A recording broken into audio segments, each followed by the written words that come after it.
Okay, there was Metallica by request, and if I, my other screen here, today I'm going to show you guys about three different things. The first thing I'm going to do is tackle graphing logarithms, and this is the equation that we'll be working with.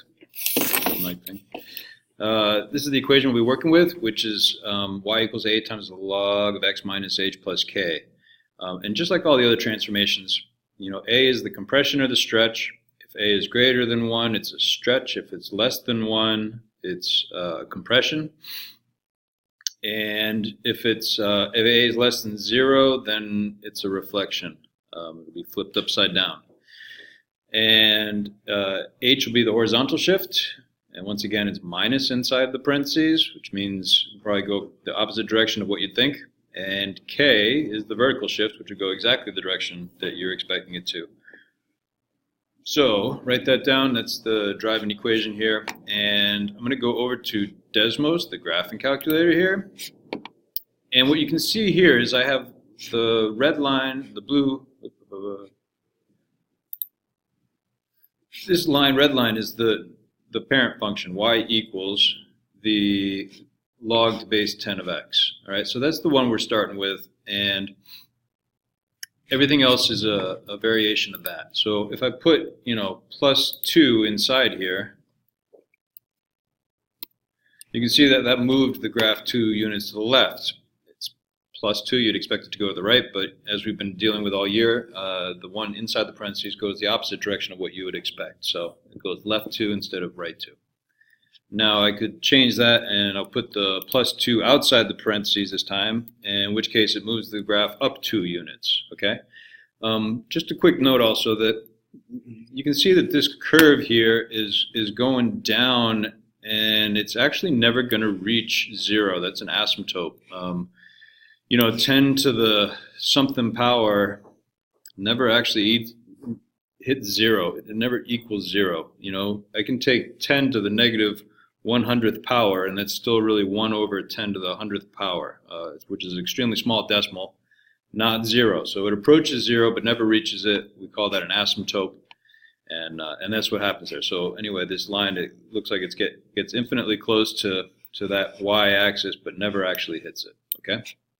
All right, so back over here to this. I changed it to plus 2. Suppose I put a 3 in the front. You can see that that would be a stretch. It pulls it upwards more. If I made it a number between 0 and 1, say 0.5, you can see that that's actually a compression then. Let me get rid of the plus 2 so you can see a little better. So it's pushed down, all right, which makes it the compression. And last but not least, suppose I take a negative and put it in there. You can see that that flips it the other way, which would make it a reflection across the x-axis in this case. Okay.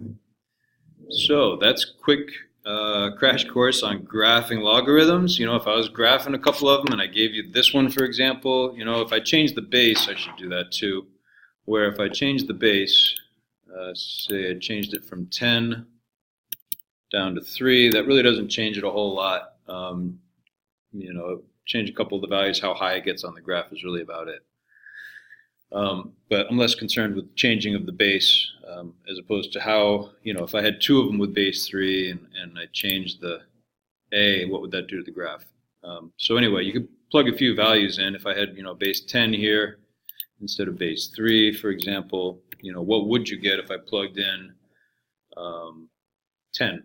For example, and for x, that should be, 10 to the what power is 10, well, that'd be 1. So 10, 1 would be a point on your graph. You plug a couple numbers in your calculator. All of you have calculators that can do base 10, okay? So, that's something you might see you'll likely see in your test.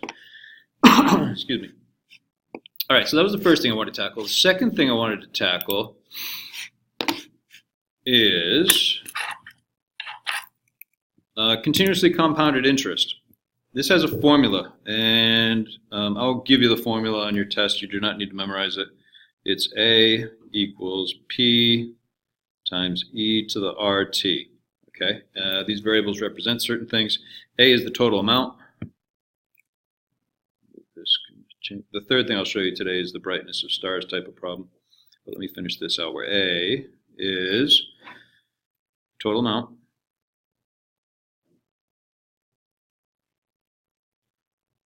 P is the principal, the original amount of the loan.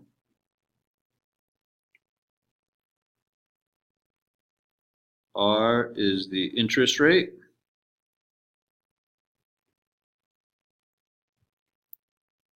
Annual. And T is the time in years. Okay, so that tackles all those variables, and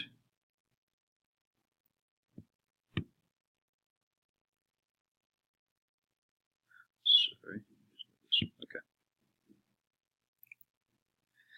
And I'm going to show you one problem, just one, to show you how this works. You deposit $3,000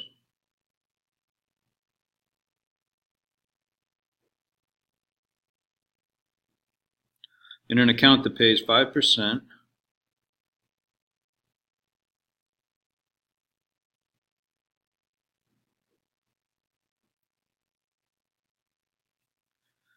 annual interest compounded continuously.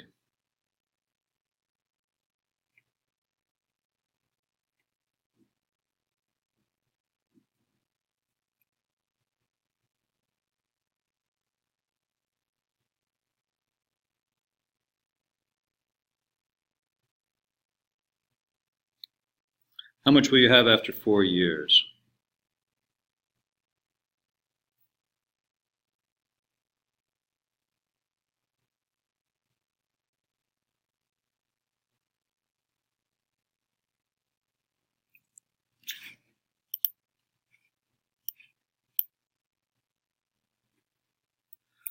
Okay, so I'm going to use that formula. A equals P PERT, PE to the RT. And I'm going to start plugging in my values, okay? The principal is the original amount of the loan, which is $3,000. E is E, which remember from your notes from before, E is approximately, it's an irrational number, 2.718. And R is the rate, which is 0.05. That's the easiest thing to make a mistake. Remember, 5% is 0.05. Move the decimal 2 to the left or divide by 100. 0.05. Zoom in a little bit. And T is 4 for 4 years. Okay? So if I'm at a certain point, I'm going to get to the calculator part. But right now, 0.05 times 4 is 0.2. 3,000 times e to the 0.2. And if you take your calculator and punch in e to the 0.2 power, and then make sure you do that first, hit equals, and then multiply by 1,000 because of order of operations, you get $3,664. Okay, and that's the answer. I don't tend to give a lot of these problems. I usually do give one just because it's interesting to work with the E and see how it actually can work.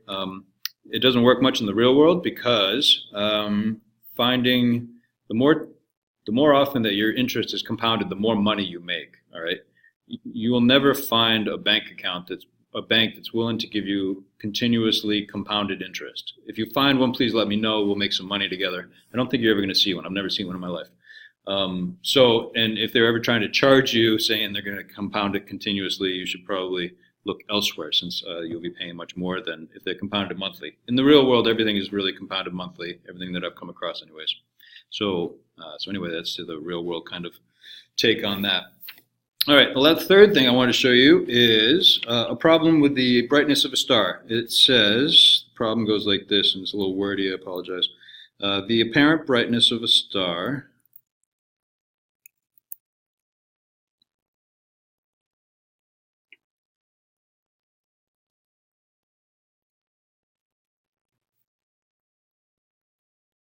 is measured on a logarithmic scale called magnitude.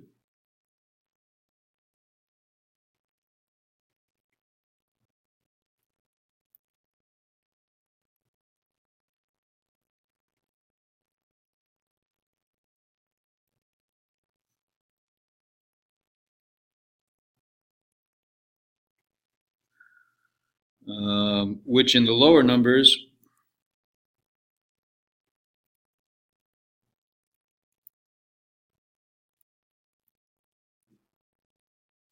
mean brighter stars.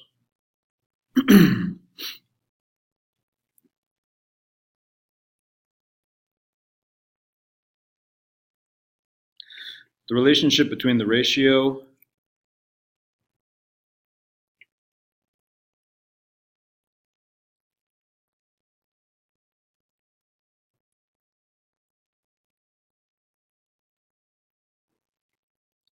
of apparent brightness of two objects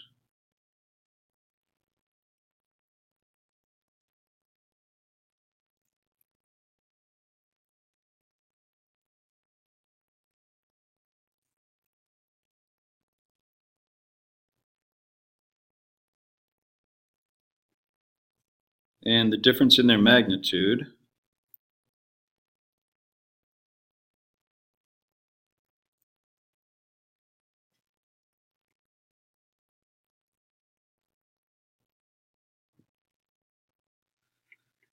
is given by the equation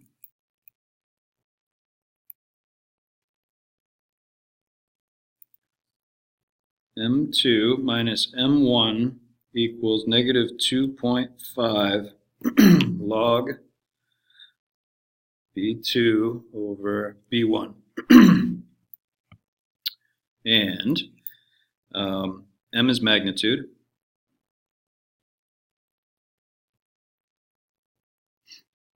B is apparent brightness.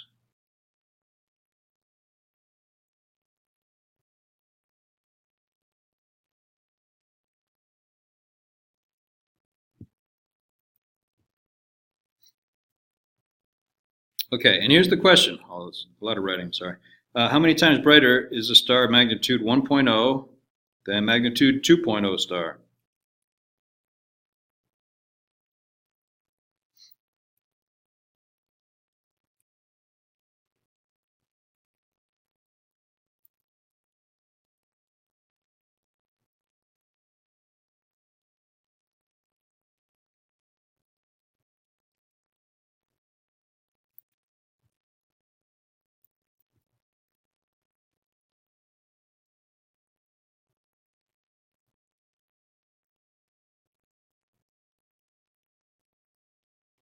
Then a magnitude 2.0 star. All right, so what I'm going to do is I'm going to take that equation, m2 minus m1 equals negative 2.5 log b2 over b1. And I'm going to plug in some values here. The two magnitudes I have, so they said magnitude of 1, then a magnitude of 2. So 1 minus 2 will be my two magnitudes. Negative 2.5 stays as such. And B2 to B1 will be the brightness. So I'm going to plug an X in there, and it'll tell me whatever X is, that'll be the comparison of the two how much brighter one is than the other. Okay, so 1 minus 2 is negative 1 equals negative 2.5 log X. And then I can divide by negative 2.5. Those cancel. I get the log of X equals 0.4. That's what you get when you go negative 1 divided by negative 2.5. Okay, so now I can switch this into exponent form, remembering that logarithm, if there's nothing written there, has a base of 10 in there. So that's 10 to the 0.4 power equals X. And that is something you can punch right into your calculator. X to the 0.4 power is approximately, I'm going to switch that to an approximate sign from an equals, because I'm rounding off, approximately 2.5. Okay? All right, and that was the last problem I wanted to show you. And thanks for watching. See you all tomorrow.